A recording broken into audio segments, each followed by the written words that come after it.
Hey, it's Mr. Dare. Let's try and do this in one take. I'm going to show you how to expand your beat. Right now I've only got 8 bars worth of content. Let's just get a little taste for how this sounds.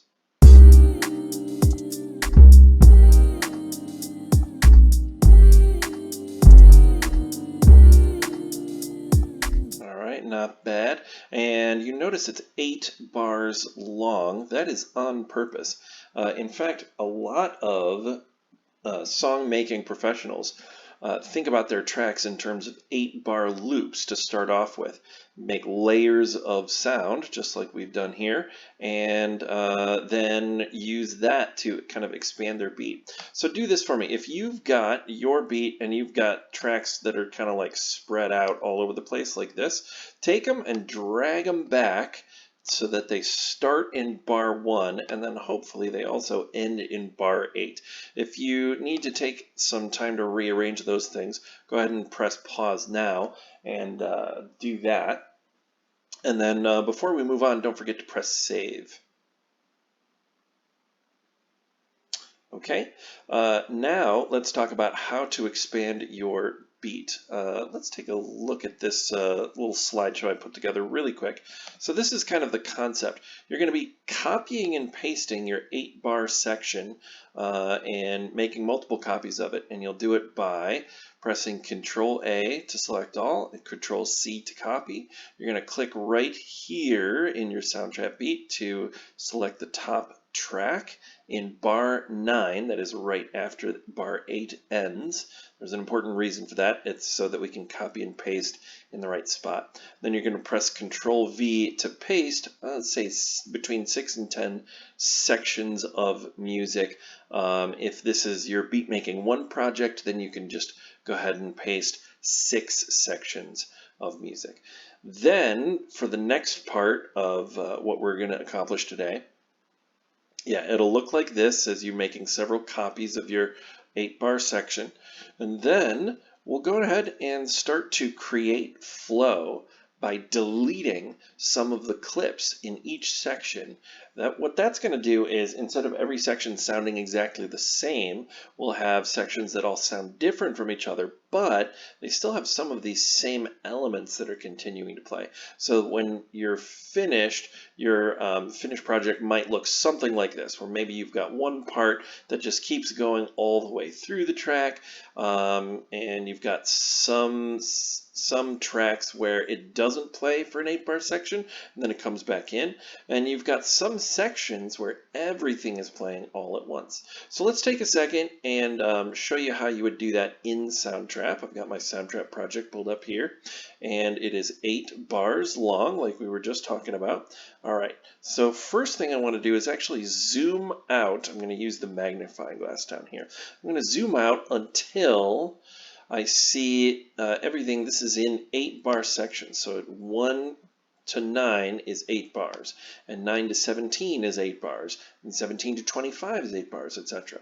Okay, I zoomed out, that way I'll be able to see everything as I'm copying and pasting. So I'm going to drag a selection box around everything that I've got, like this, or you could use the keyboard shortcut Control A, and that selects all. I just press Control A on my keyboard, and then I'm going to press Control C to copy. Or again, you can drag a selection box around everything and then go to Edit, Copy, same thing. I want to make sure that I have the top track selected. If I don't, here's what happens when I try to paste. It'll give me this error message: bursting at the seams, too many tracks, can't do it. It says, please paste only the first track and make sure there's enough room. So the first track is this one up here. I need to select this top track. All right, so just to review, I've got the top track selected, and I've got my purple line, the playhead, in bar 9. Now I'm ready to paste. You could go to Edit, Paste, just like that, and then we're in good shape. Or I'm going to suggest that you actually use the keyboard shortcut Control V, because that is pretty darn easy to do. Control V. I'm actually just holding down the control button and pressing V a few times. Now I've got 6 different sections to play here, and let's go ahead. If I hit play here, they're all going to sound the same, right?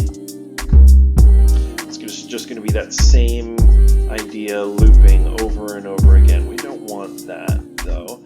What we want is for our different sections, our different 8-bar sections, to sound different from each other. So the best way that I can think of to do that is by actually going in and deleting some of the layers in your different sections. So let's see here. I could just click on this one and I could go to delete, or I could just click on it and press backspace on my keyboard.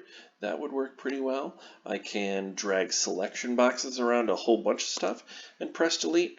So then what I'm left with, actually I might have deleted too much there.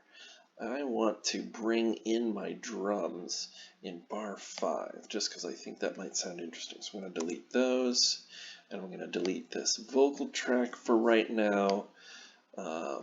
Now I haven't deleted everything in my whole project, I've just deleted enough to create that sense of flow. So let's listen to what this introduction track sounds like now.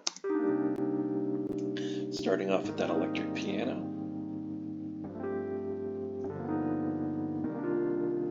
Bring in the drums.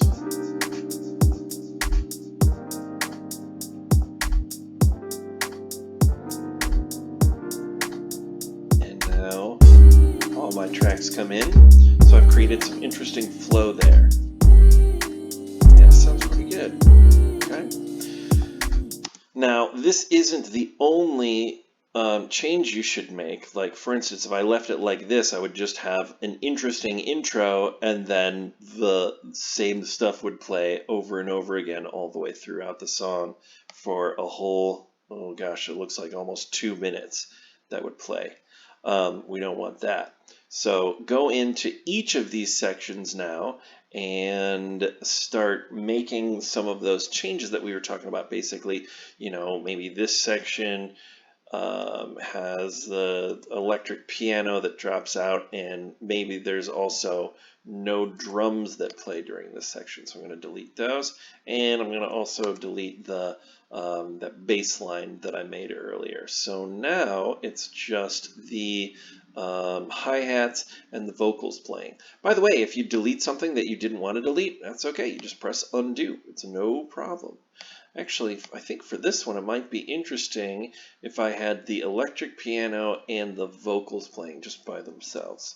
So let's give that a try. I'm going to draw that selection box around everything and press the backspace key. Uh-oh, I deleted something on accident. Undo.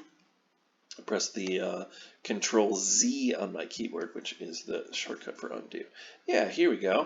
All right, let's listen to this transition.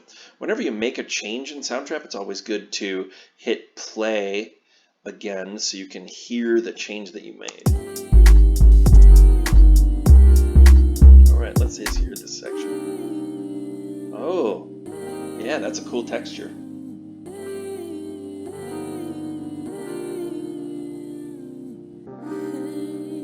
Actually, I might want to bring back the drums right there. I can also click Alt drag to make a copy of something that I've deleted before and use that to bring in the drums again. And because I made a change, I got to listen to it.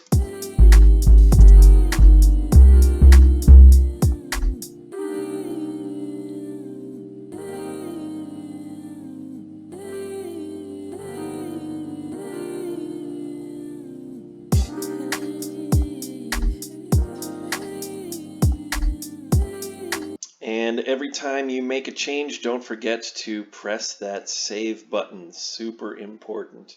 Okay, don't forget you also need to get your Soundtrap link turned in. We've done this before, but just as a reminder, you're going to select that Soundtrap link, copy it. I'm going to press Control C or just right click and do copy, and then go over to your Google Classroom tab and go ahead and paste that in where it says add or create. So you can add or create a link and paste in your Soundtrap link. All right, excellent. Hope you enjoyed that, and good luck expanding your beat.